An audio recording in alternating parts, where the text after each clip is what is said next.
Good afternoon, everyone. We talked about the policy impact and what it is going to make a difference and how is it going to make a difference. This session is basically focusing upon the economic value. The title of today's event, the Artha. And with this, in this year, the 75th independence commemoration which we are celebrating, I think the Azadi Ka Amrit Mahotsav, the government of India gave us an Amrit in terms of an open policy. Now it is up to us how we capitalize and monetize that policy framework. It's not that business was not going on before, the scale of the business was different, and we need to also analyze in terms of the market, it's more important as the economy. The ROI in terms of time, the way we will deliver the projects faster, the way we will be able to innovate ourselves. So this gives us an opportunity where we innovate, integrate, and monetize the geospatial solutions together. And how we do it. So the fact is that geospatial knowledge is at the heart of all the projects which are going on. And this suits us so beautifully over here because the Indian geospatial industry is already working towards that. We are working about the policy, talking about the policy framework.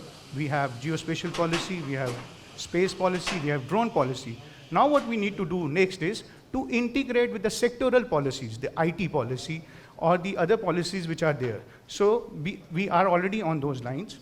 Then comes the foundation data. The Survey of India is already working us with developing the network, framework network, the remote sensing data is getting available to us. So we are working on those lines. Partnerships and collaborations. So if you'll see, there is a very big change which is happening. Today, DST is speaking to the industry. The government programs people are speaking to the industry. They want to know what framework they should develop. So things are happening because of one just positive move. And the third, industry leadership. This is also taking place in India. How is it taking place? AGI is doing a lot of work. AGI is interacting with different ministries. Now what we need to do is we need to move towards the states, how we can work with the states. Now we have ISPA formation, which talks about the space policy, so we will have them working into different sectors. Then applications and analytics and modeling. This is the thing which we will generate revenue because we have the data, what to do with that data, how to cater to different verticals about that data. So when we talk about, we are talking about Swamitva project or the land mapping project. It's not only about the cadastre mapping, but how we integrate it with revenue and registry. We develop tools which helps Government of India to capitalize and monetize. Then of course, yes, we have to show the dimensions and the wider spread. We need to grow more. We need to expand ourselves to more sectors. And like in India, we are not touching more upon the BFSI.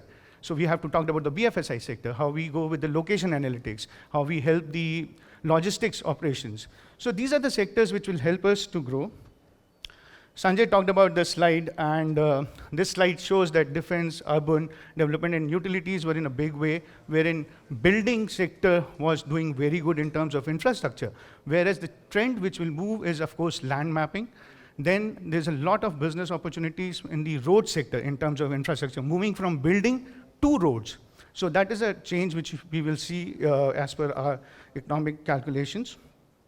And what I believe is, with all this ecosystem, what is happening and what we are talking about, the various national development projects, whether we called about Sagarmala, Bharatmala, Swachh Abhiyan, you name the project, we are there. And that's what the latest project which was launched, the program, the Gati Shakti program, which integrates every program into this. So there's huge programs which are going on, and it's not that they were not going on from before. These are old programs, but what will happen is, with the new guidelines of geospatial data, the policy which is going to come, the drone rules, and the space policy which is in draft, when it all comes and they both integrate together, when geospatial gets into these programs in a massive way, faster way, we will have the money, the artha, the value of impact. And I believe that apna time aa gaya. This is what we discussed with Sri and Agendra once, that our time is here. We need to work and capitalize on that. So with this, I would like to invite Agendra to have his keynote address on this topic. Thank you, Prashant. Good afternoon. It's really a pleasure to speak in this Earth Summit. As Sanjay just mentioned in the morning, the first one was in 2012, which was really a few years ago, and I think industry has moved on quite a bit in last 9 years or so. Another important thing which I noticed is many companies are about 25 years of existence, right? So I think certain maturity which is coming in the industry, I think 25 years is a good milestone. Geospatial media, I think IIC Technologies also, and Scient as well. MapMy India, 27 years probably, and Esri India also 25 years. And if I am missing some names, please excuse me for that. But I think industry has reached a point where we are able to think beyond our small businesses. We are able to think how do we contribute as an industry in nation building. And I think that's a very, very important part. And fortunately, I mean, Indian geospatial industry has a very good reputation in the global market. Many of our companies do a lot of services work in US, in Europe, in Middle East, in South America. There are huge amount of work which Indian companies do, and I think it is higher than any other country outside of US that we have such a large pool of resources. It's nowhere close to what IT industry, IT or IT enabled services industries is, but I think it has potential to get somewhere close to it if we continue and accelerate on the path on which we have been moving. Now this particular session, as it is going to be about geospatial knowledge economy, knowledge infrastructure, I thought of putting together some slides to give us a little perspective. There are two parts in my presentation. First part is about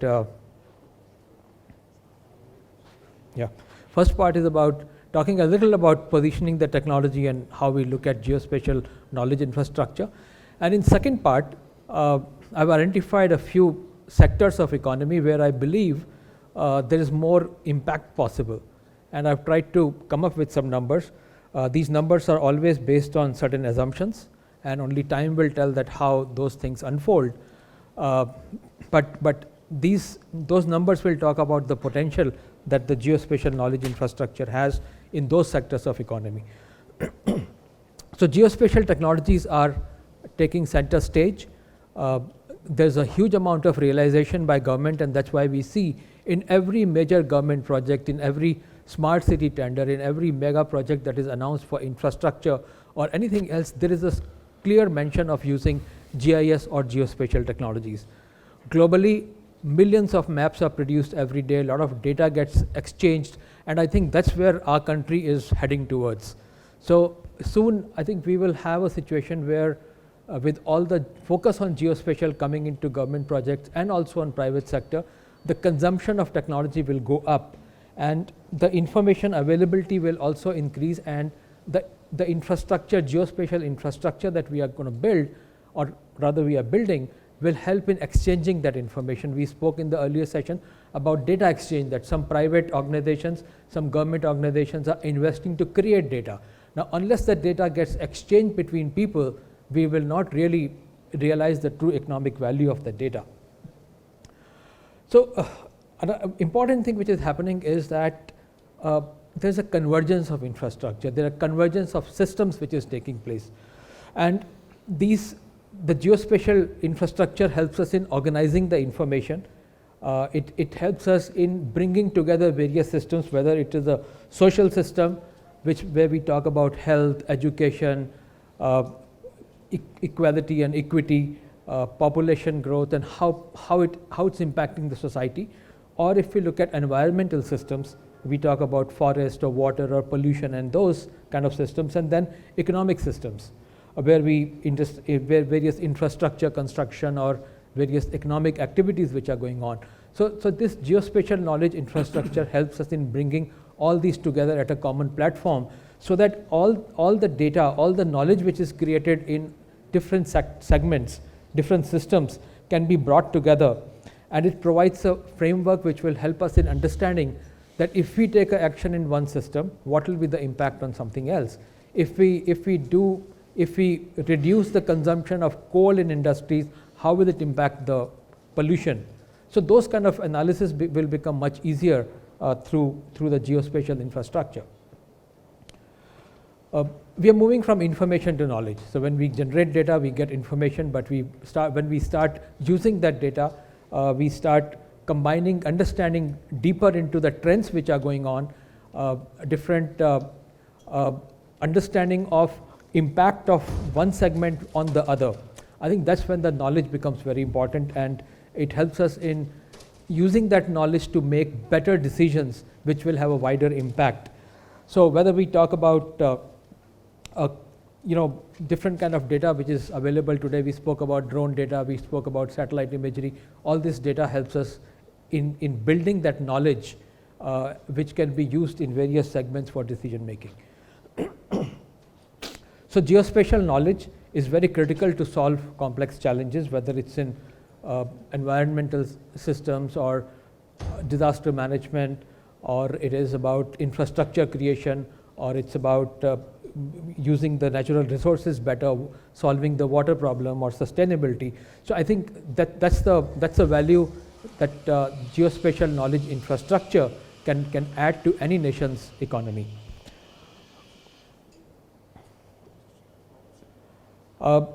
Then we talk about geospatial value impact. Geospatial technologies and knowledge that we create will impact all possible segments, all possible parts of the economy. In this particular slide, I have highlighted a few of them in yellow. Those are the ones which I have picked up, believing that they will have a larger impact. This could be debatable, but I chose to look at these 6. So these are transportation, land management, agriculture, water resources, utilities, and infrastructure development. There are, of course, I mean, we can do it for all of these, but this we looked at these 6 segments and tried to find out the economic value that geospatial infrastructure can add.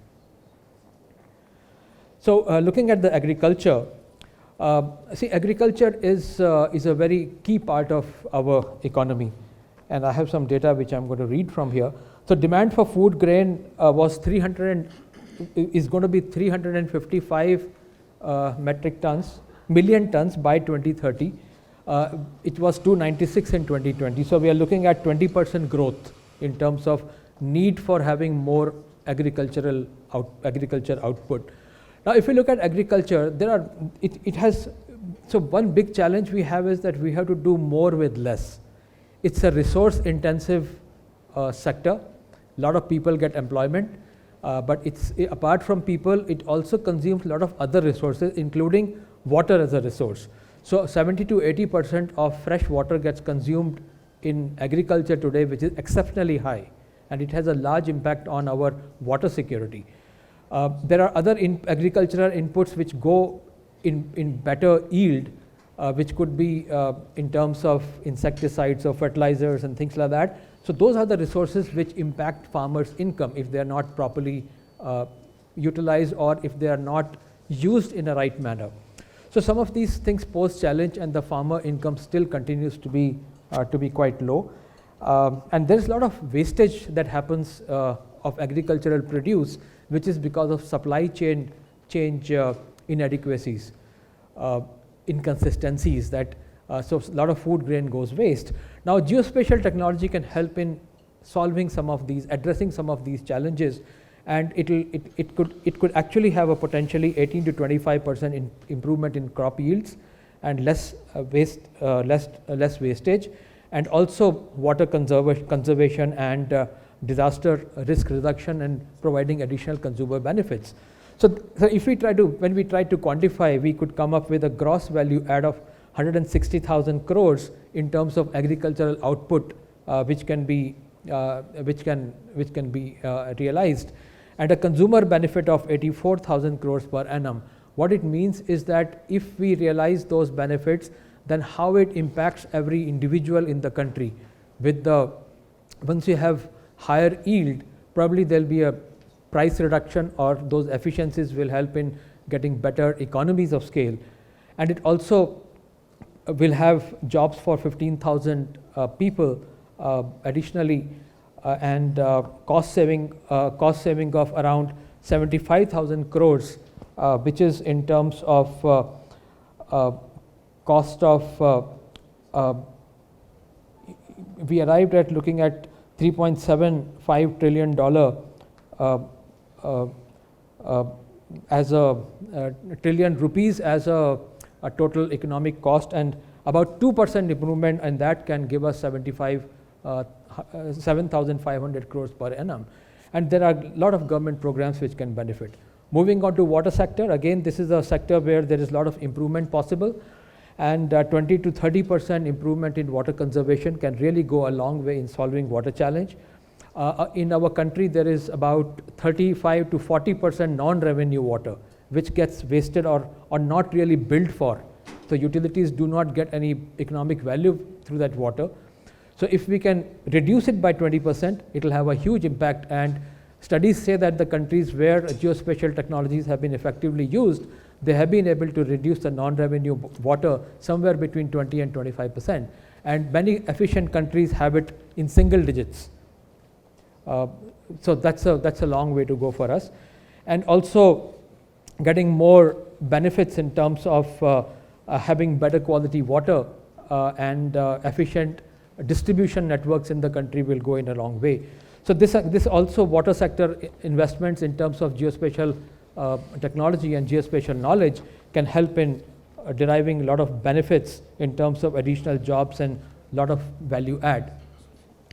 In fact, I was trying to compare some of these value adds, and if we look at these numbers with the report which has been published by Geospatial World, the Eartha report, I think there is a lot of correlation which comes in. It may not be exactly same, but I think the base data which we have used is from the government numbers, so it cannot go in different directions.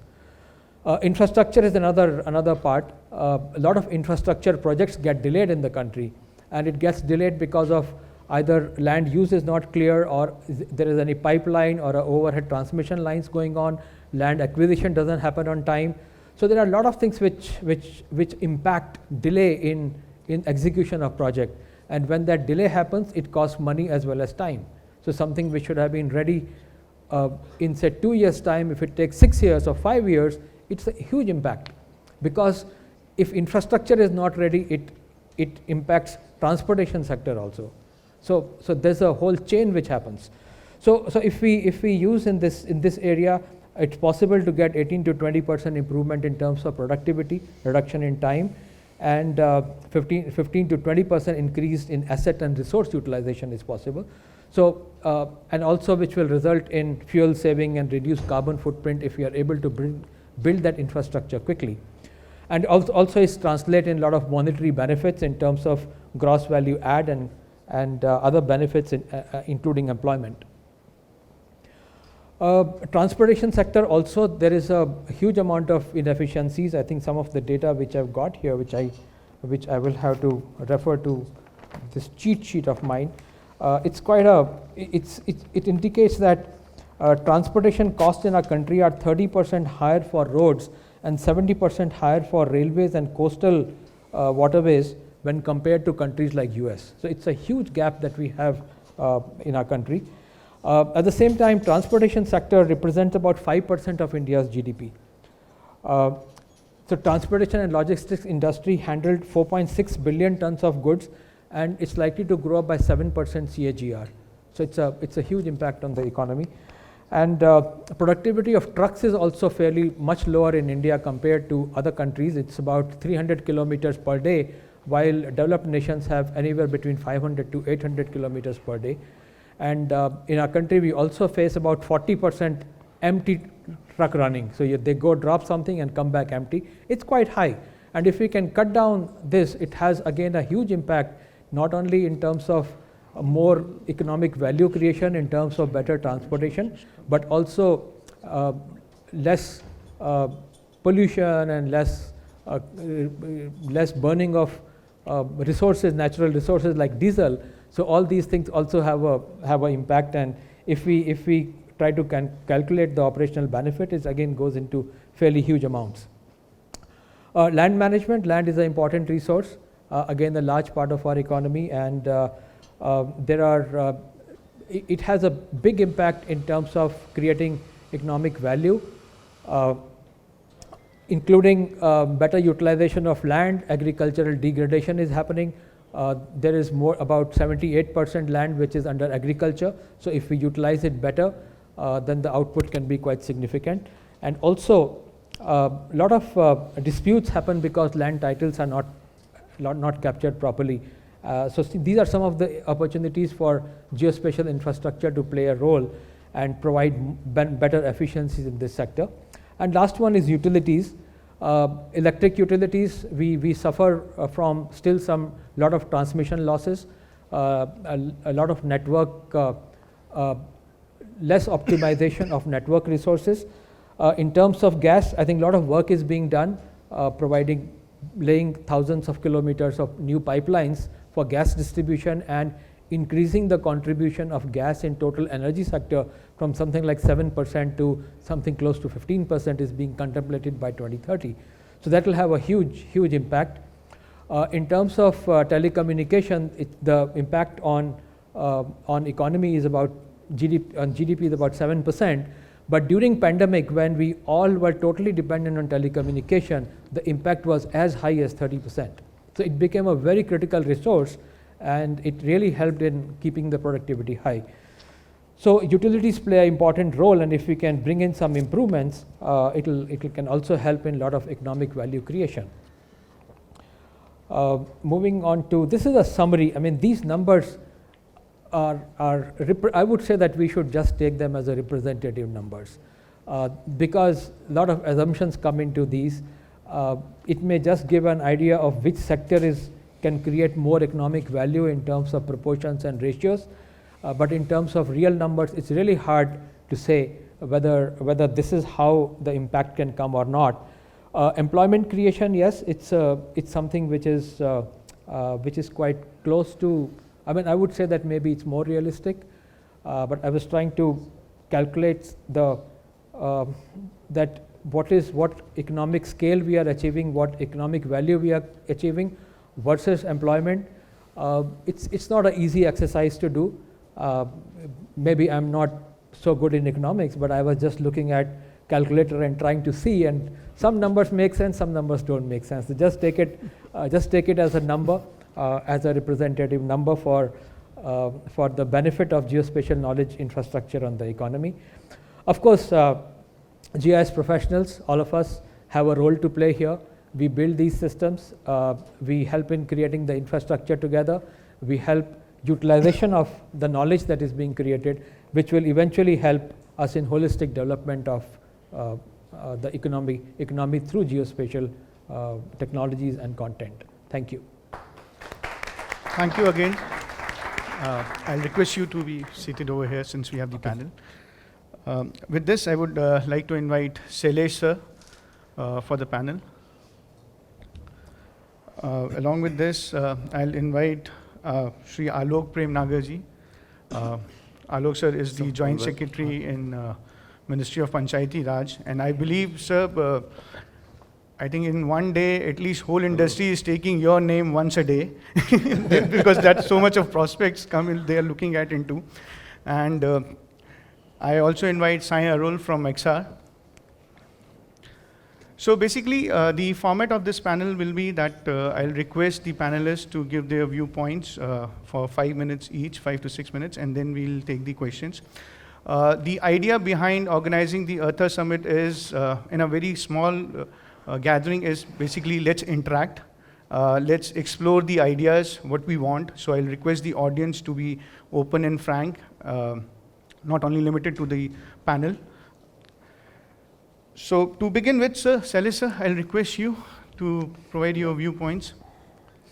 Thank you very much, Prashant, and thank you very much, Sanjay, for inviting me here and participating in this very important dialogue, and I must compliment Nagendra Kumar for setting the tone. I think I would see this earth in a slightly much broader sense, in the sense that, of course, economic benefits are very critical, but also there are social and environmental angle. And we don't put value to the environment today, but actually it is also very critical. I will start first with the social aspect. If you know, in the country today, about 350 million people depend for their livelihood and many other things on what we call as a pasture land or a wasteland in the gochar land in the, or a community forest, water bodies, lakes, ponds, etc. And roughly about 25-30% of their income comes from this, what we call as a commons. And we are not addressing that part, which is, in my view, very critical to increase the social cost. Actually, we have been trying this in the Foundation for Ecological Security, and we have what we call as the India Observatory, where we don't worry about the kind of data, and I think Kiran will agree with me. Sometimes we put a lot of emphasis on the standards, these, that, etc. In the doing that, we forget the content. You know, last session also, we had a question about the topographic maps. I would say, why do you need it? So the issue is, for each and every activity, you don't need all very accurate or very high resolution data. You know, you need the information, and the information should be more important is the timeliness. If you get very accurate information after 2 years, it doesn't of much use. I need information today. So in all the social aspects, this is the one thing which is very critical. Continuing this again, there is a big, now what we have been trying is to introduce a digital technology in humanities. And I think this is an area which we have not been explored much, but there are others who have been exploring. Even simple example is all your cultural heritage sites, you know, you can completely digitize with all kind of modern technology, photogrammetry and everything. You can create those visualization without actually going there. So this is the another example. The second part, which I said environment, quickly I will finish, is related to, say, carbon credit. If you can organize that, how you can make, and I'm sure it can be used, it's not something very great thing to do, but we have to look some of this in newer areas.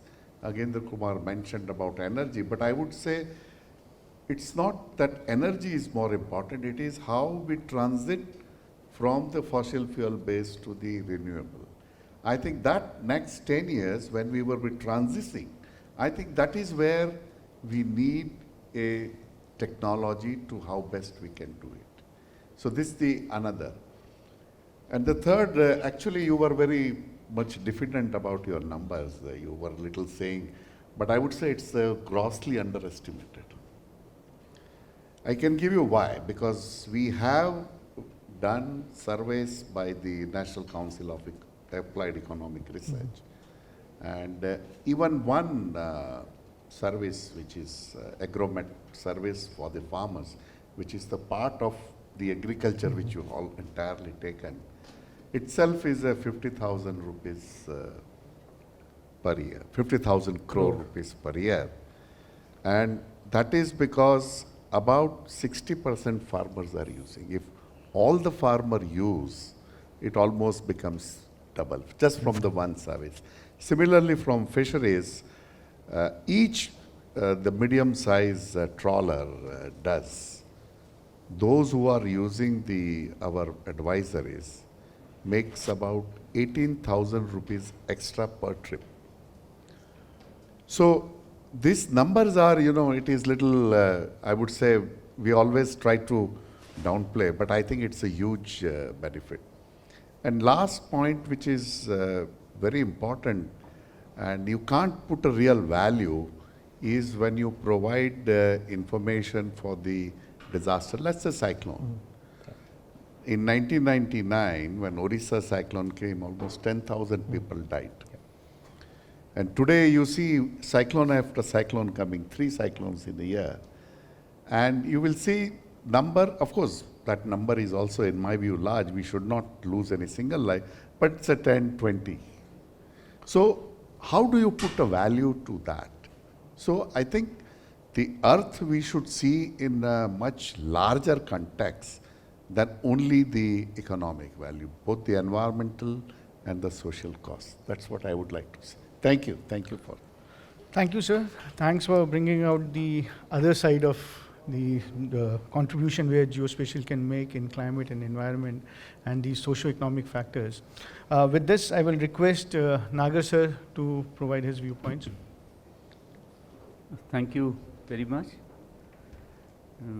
Thanks to the keynote presentation, you've done some hard work in arriving at those numbers. I used to take a course on environmental economics some years ago, and I remember that choosing the best strategy to arrive at that numbers can be very challenging. So I happen to be in a galaxy of experts in a domain I know very little about, but I happen to get thrust into this situation because Panchayat Raj normally doesn't deal with geospatial stuff and even land measurements. But then it came to us and now it has turned into something big. So I will be very selfish and speak mainly with regard to the facets of geospatial that impinge on Swamitva. So I've not done any calculations or tried to put an economic value to what you had done. So Swamitva came to us because Maharashtra government wanted to update their property registers. I'm putting this in perspective because then as I do, the facets of the scheme come through. They have a system where panchayats realize property tax, and an average panchayat, particularly in the peri-urban areas, is much more prosperous looking. Their streets are better maintained, their footpaths, their taps and everything is in spick and span because it is people who pay taxes. They have a system where there are volunteers mapped onto every ward, and they're like circle, appropriators of tax. So they wanted to update this property tax, and Survey of India had mastered this technology over a years flying, where drone data could be used for very accurate creation of maps. And so this was the starting point, which means that there are potential accruals to the panchayats as a result of these maps being created. So a lot of things that you mentioned, in that table, infrastructure, agriculture, water, and all that, Swamitva or this kind of a map creation for Abadi areas impinges all of them. And I don't think they find a mention in this calculation because one doesn't know at all. You are creating value out of thin air. You are giving people a title in respect of land that they've never had in the past. So Swamitva said that we are going to create good quality land maps, which are going to lead to fewer conflicts, and it will provide the panchayats to collect property tax, like I've already said. And the CORS component is going to, of course, in the immediate term, provide us with very quick look, getting, ground control points. But in future, of course, there were endless possibilities. And so, and of course, with these property cards, people would be able to access credit. So we are moving in these multiple dimensions all at the same time. And what I thought was relevant to the galaxy of stars here today was how we realize this course information to benefit in all manner of things that have been mentioned here, how it can lead to better disaster management, how it can lead to you know, enabling the drone ecosystem to develop into what we want it to, how it can provide any number of services, optimization. You mentioned environment and forest, so there are massive implications for longer term ecological monitoring here. There can be whole areas that can be marked out, and then you can have a periodic exercise which would have implications for what is climate change going to do to us. So with all these things, I am told that the CORS data, if you want to use that, then the rovers become extremely important. And Maharashtra has gone ahead and already asked or foreseen that they'd have 2 rovers, or they'd have 10 rovers for each of their tehsils. We have about 6,700 tehsils in the country, and the CORS component is going to be completed in the current year. So through Swamitva scheme, there are 567 CORS stations being set up, CORS being set up all across the country, which would give us a network probably by the month of June next year, sir. And if we want to get the states to start using it, then we should be ready.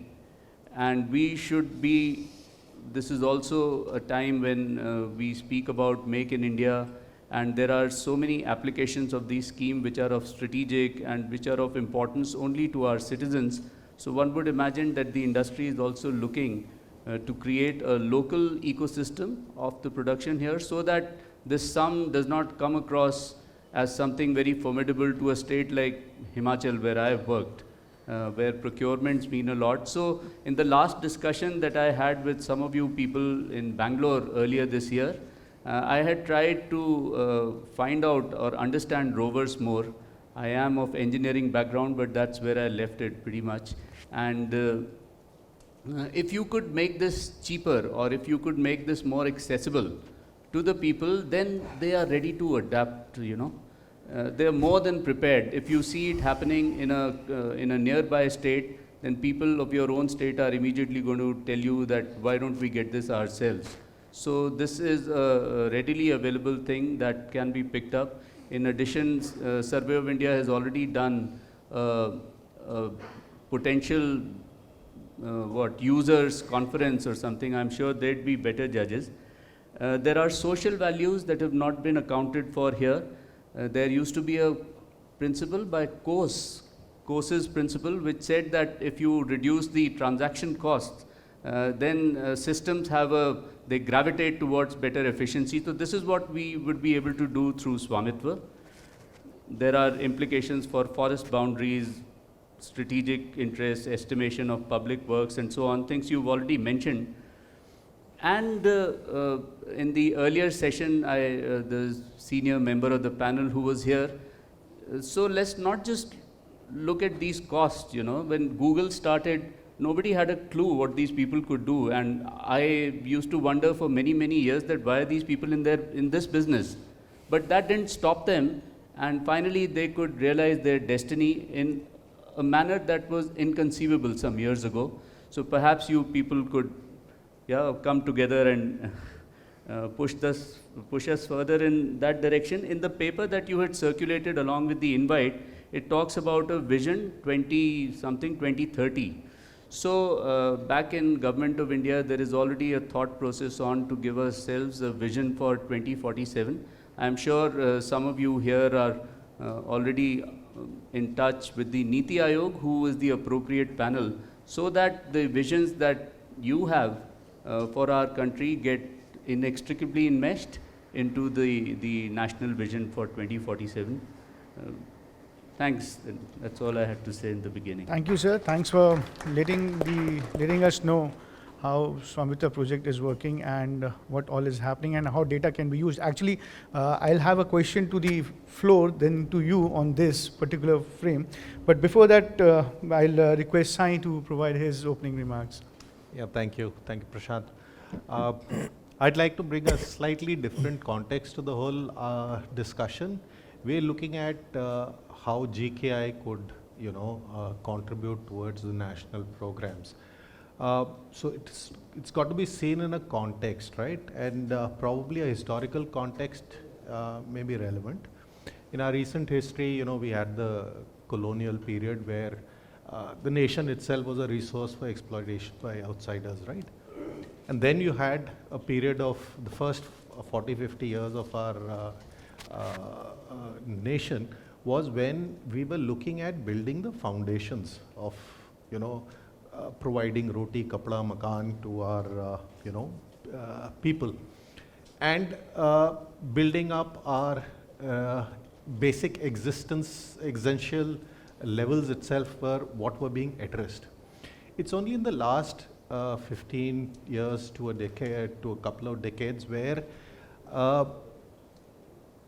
our citizens themselves expect a quality of service out of everything. It's not just from the government, it's also from the private sector, where, you know, we have sufficiently advanced to a stage where we expect a service or a product to give us value, and we are slightly going above in the value chain, and it applies to the government immensely in terms of, you know, today a person doesn't vote for a government because he's promised say the basic essentials which were applicable probably more than 2 decades ago.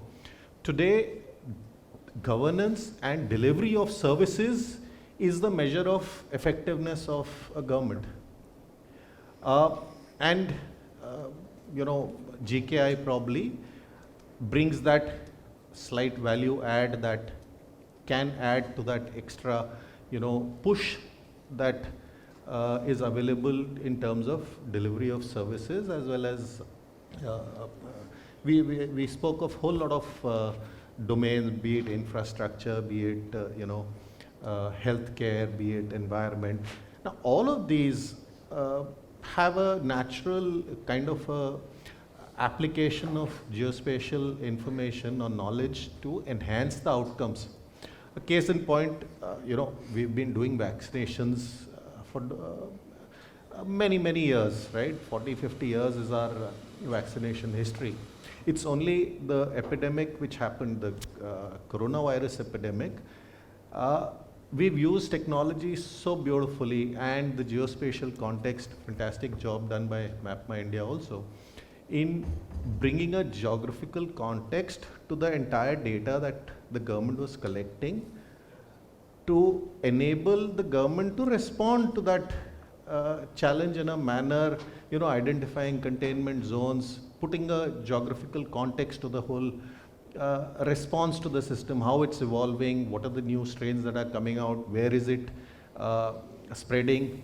So, it brought the geospatial context to the entire response.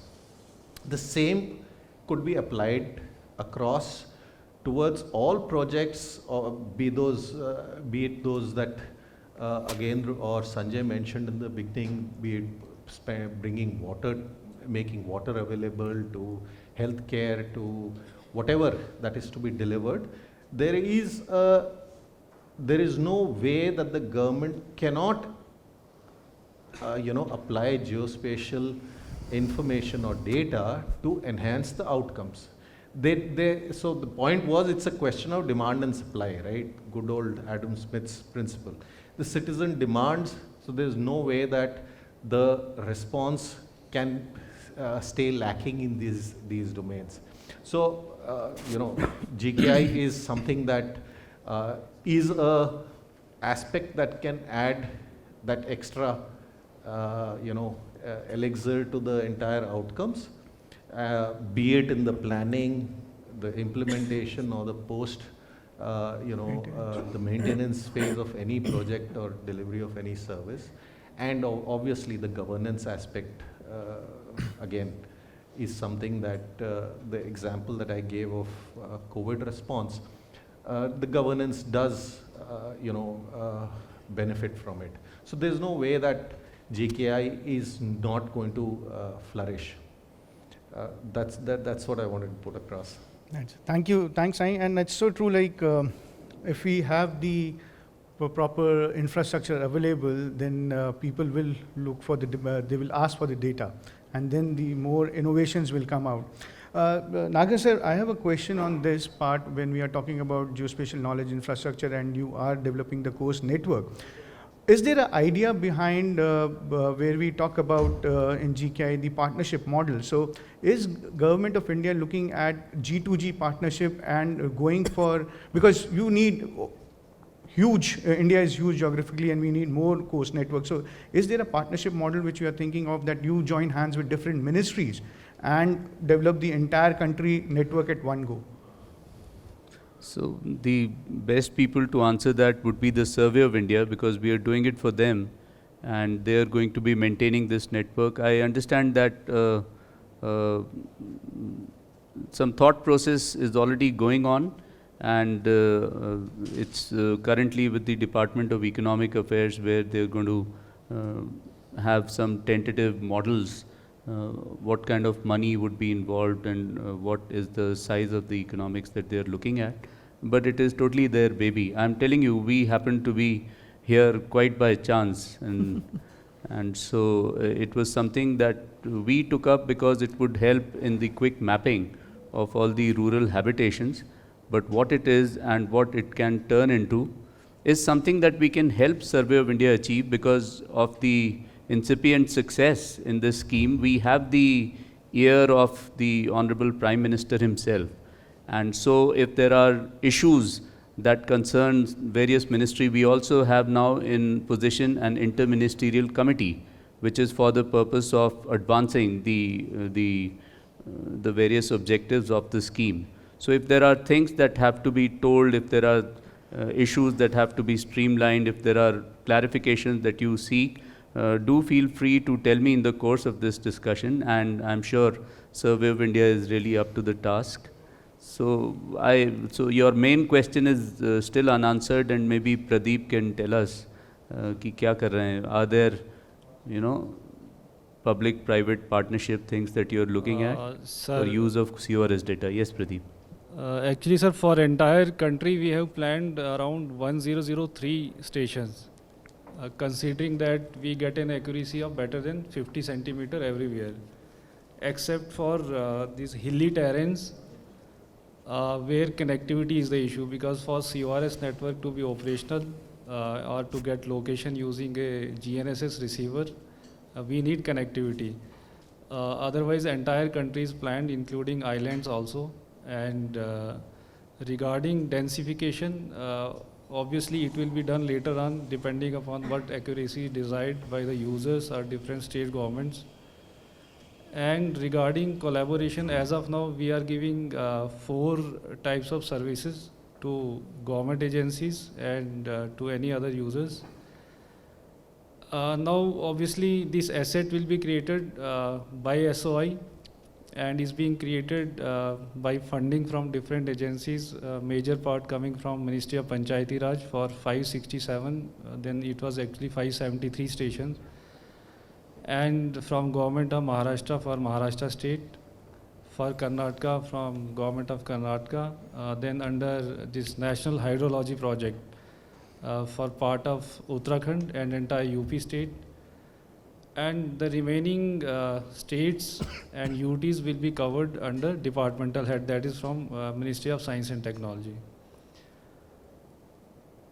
Thank you. Now, the basic services we will be providing, but of course, because there are many other agencies and with the geospatial policy in place, we will be offering our data, our basic positional data to agencies, and they can then develop multiple applications, because even we are not aware of that what kind of applications can be developed and delivered to the users.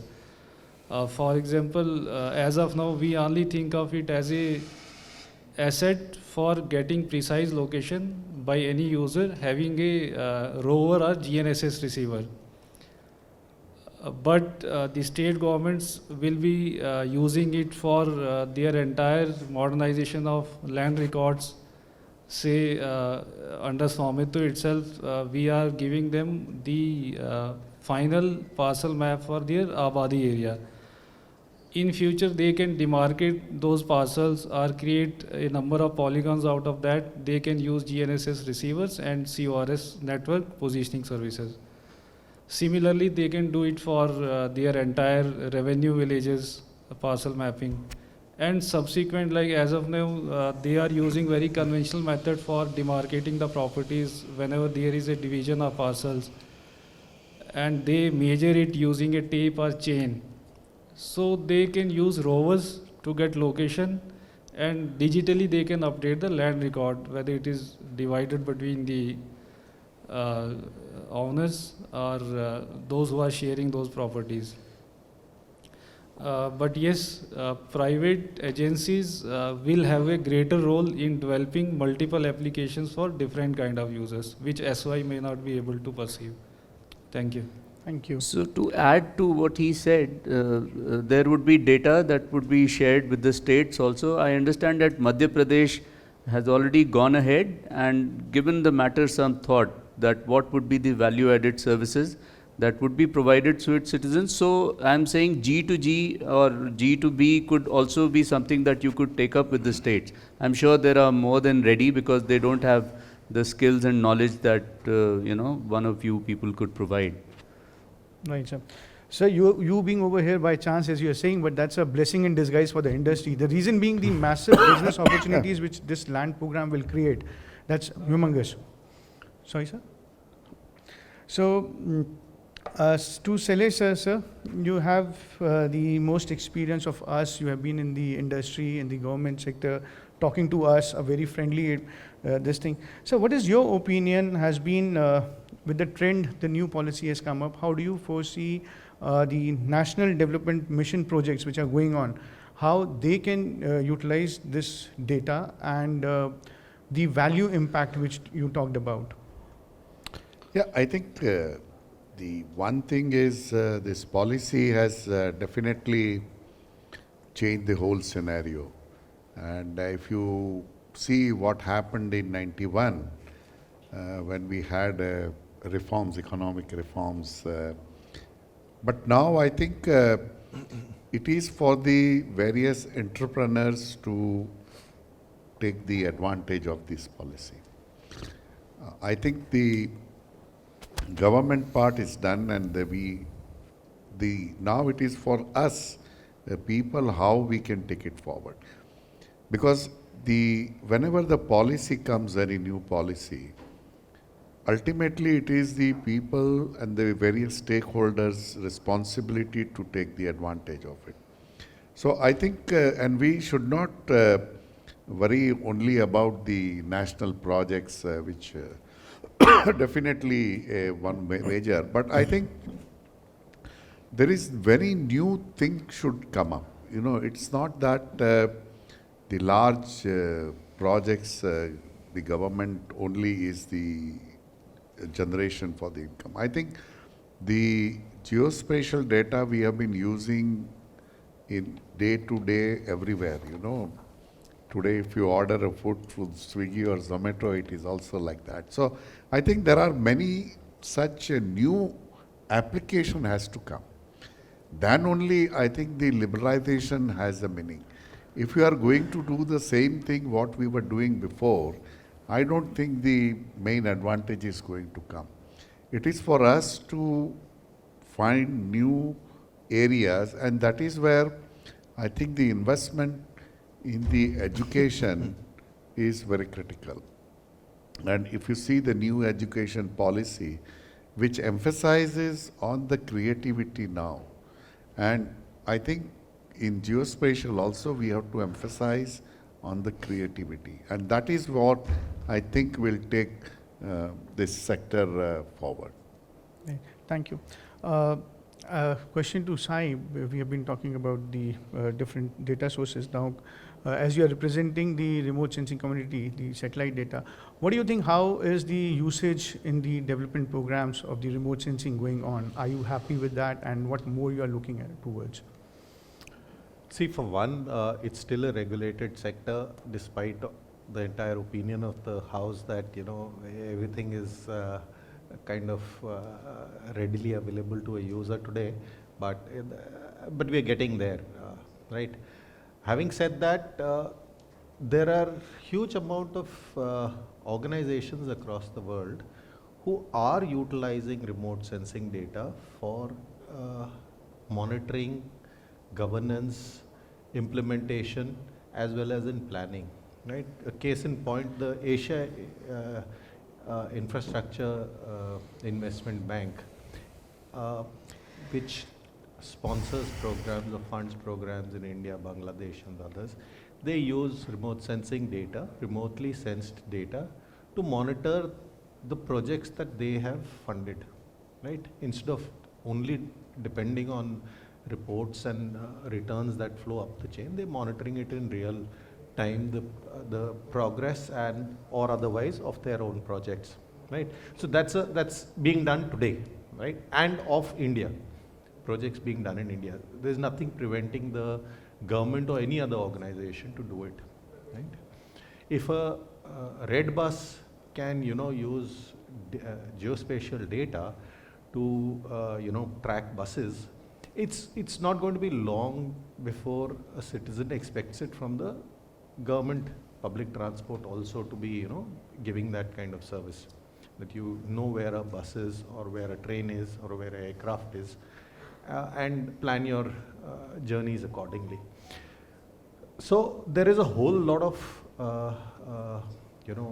value add that can come about, be it forests, agriculture, health of epidemics, environment. Everything can be serviced by remote sensing. The fact is that India is a large country, okay? And being a large country, there is a question of scale.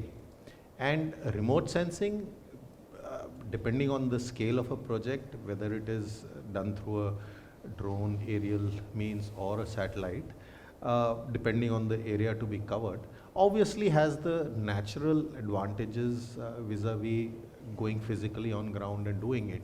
So there is no debate on that aspect. It's just the fact that we have to realize the potential and be willing to utilize it and apply it for whatever gains that are very evident and are being made use of by other parts of the world.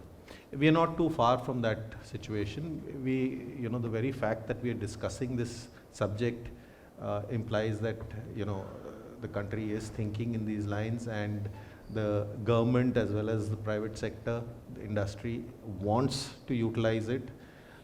There are some hiccups in it being made a smooth process. I'm sure we'll get over it. Thank you. One specific question again to you, in terms of like, ISRI is actively engaging with several ministries for providing GIS-based platform solutions for monitoring and even for the project progress purpose, and then giving the analytic solutions.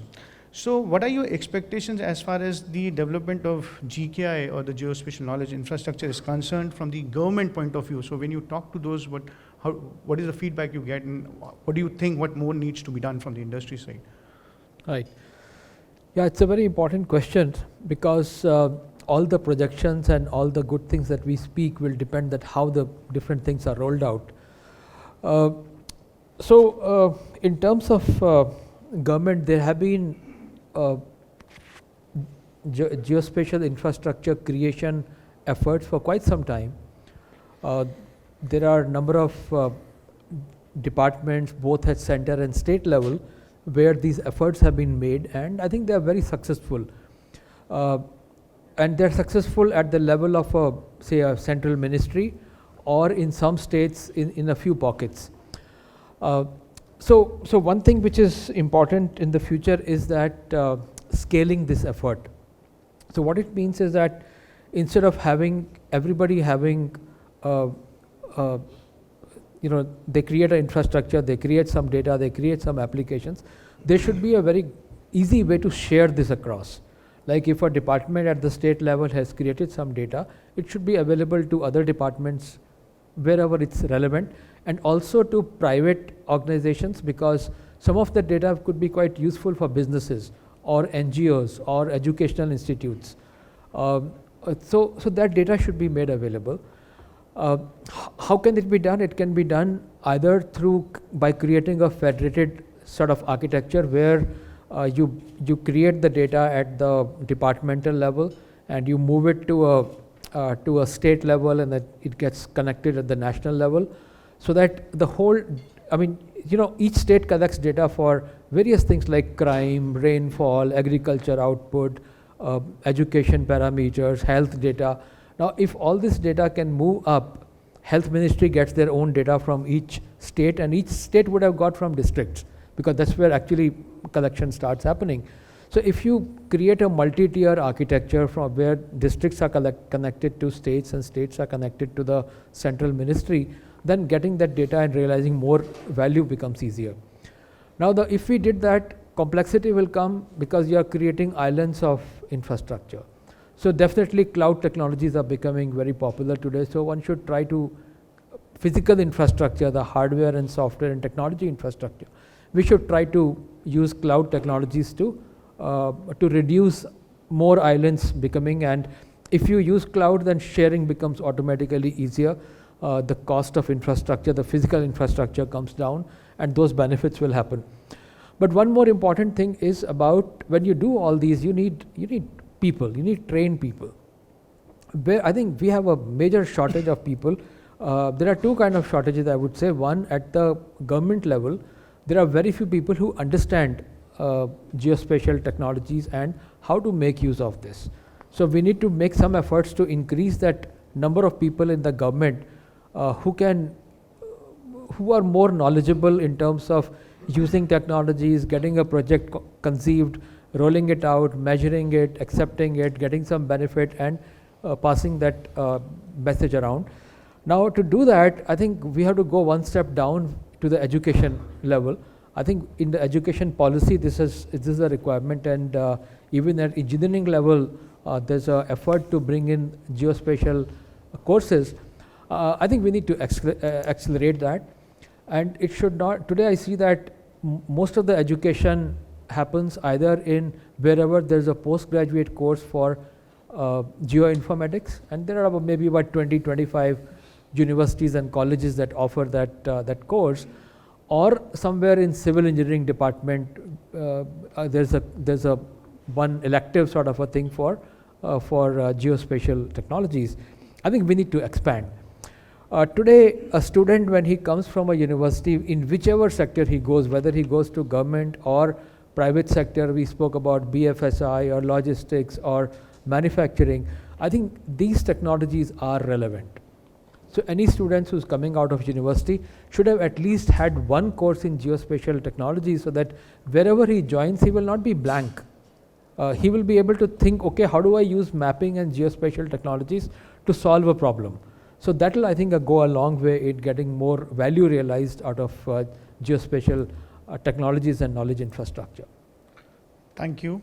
So, sir, Nagesh sir, since you are over here, sorry. So will MOPR, again they said that government should share the data, will MOPR will agree to share the Swamitwa data which is getting collected at the ground level, if not with the industry in the first go, but for the societal benefits with the decision-making organizations or with other ministries?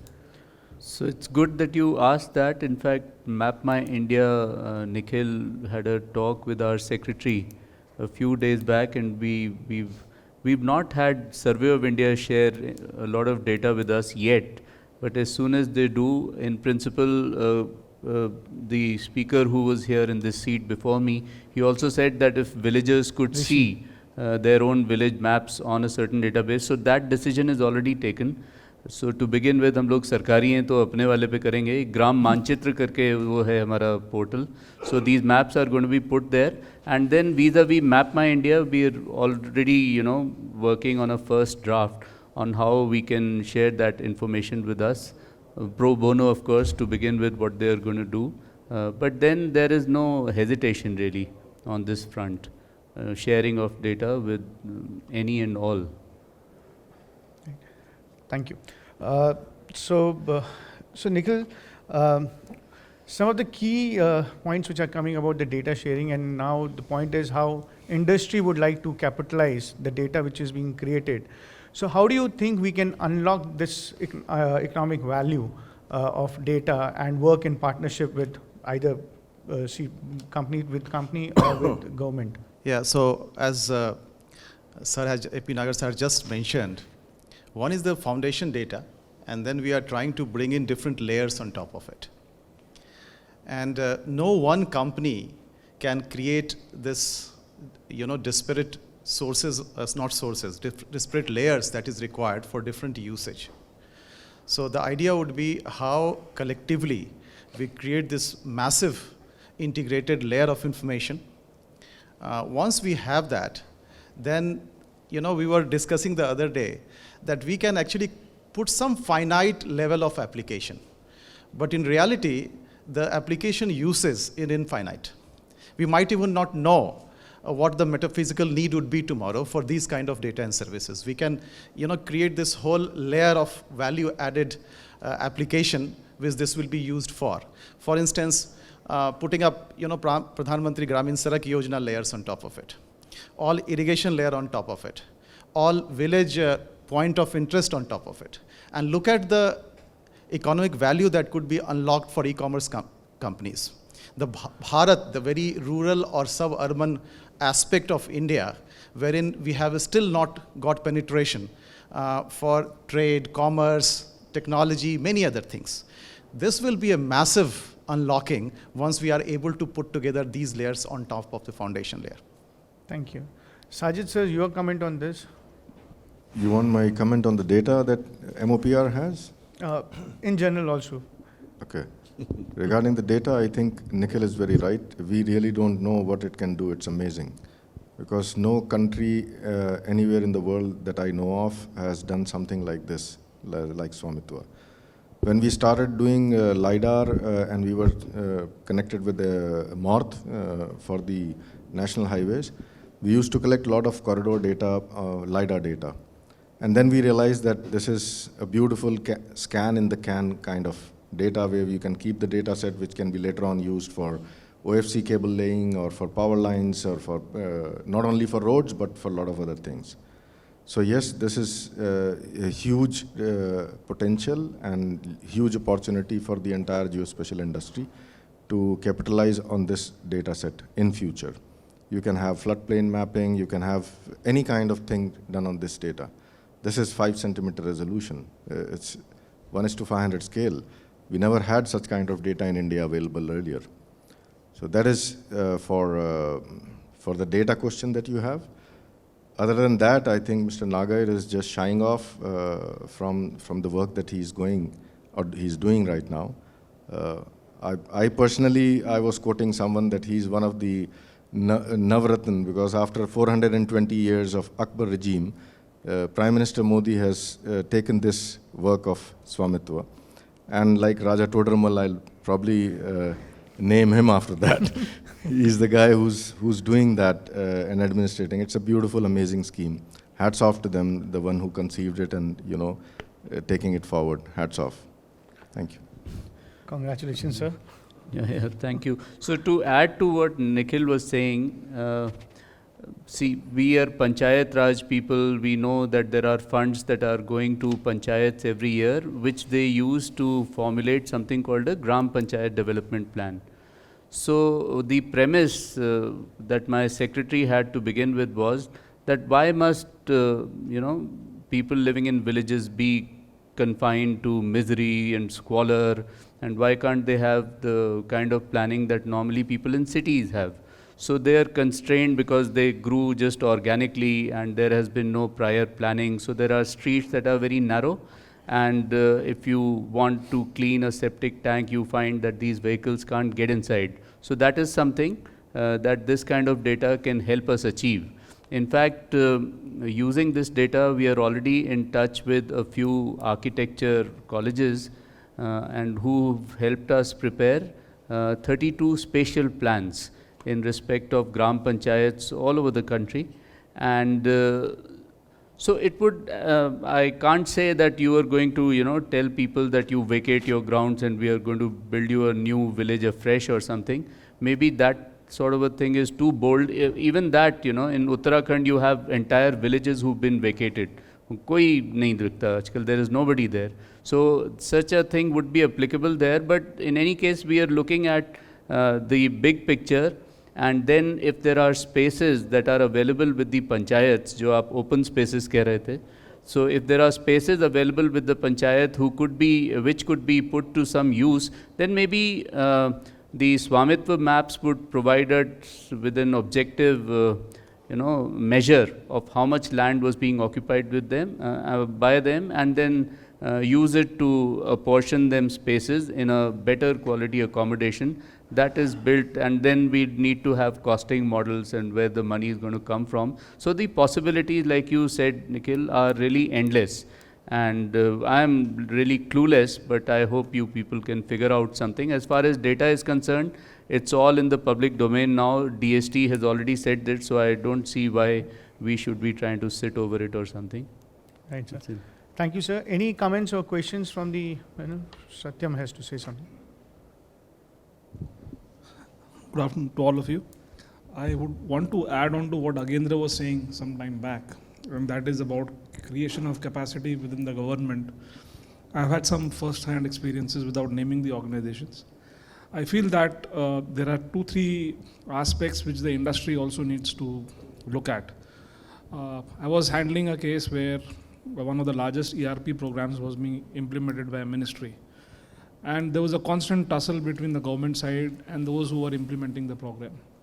The problem was that the people who are into routine operations within the ministry are too overloaded to even look at other issues. Now they are asked to put the data, find the data which has to be pulled out from various files to make the ERP work. And geospatial technology application will have similar kind of challenges when we are trying to look at what has happened in the past. I mean, there was a case where we had to digitize about 4 crore files. It's a massive effort that has to be done. Now, this is where I think the industry can become innovative by engaging the people who have come out of those departments over a period of time, engaging with them, making friends with them, training them, and creating them as your pool of experts whom these people within the ministry will be open to engaging with because they talk their language. It's all about communication and understand the language. When the IT guy says, sir, I want data in this format, he ends it, he's fulfilled his contractual obligation. But he is not understood that you have to get into the culture of an organization to bring a change. And that is, I think, where there is a lot of innovation required from both sides. Even the other side needs to, kind of refine its approach in terms of how the industry is trying to approach. Otherwise, what's happening is tick mark, every time a memo is being read out to that guy, finally, little movement is taking place. Second thing is, at least in the construction industry, without naming the specific part of the industry, there's a huge amount of reluctance to bring transparency. And I say this with conviction. And from the contractor side, when you ask that, okay, please give me the geospatial drawing, he says, oh, no, we'll have to spend so much of money. I mean, they're trying to fool around the countryside because he just needs to go to his AutoCAD and he says export into a certain format and the data is ready. So there are a lot of, hockey and football going on within the system that, oh, this will delay the project by so much, you will increase the cost.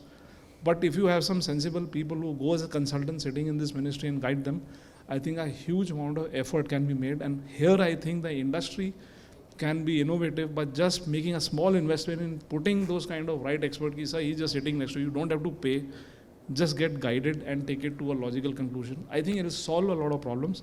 Rest aspects we can discuss offline. Thank you. Thank you, Satyam. Anyone else wants to make a comment or observation?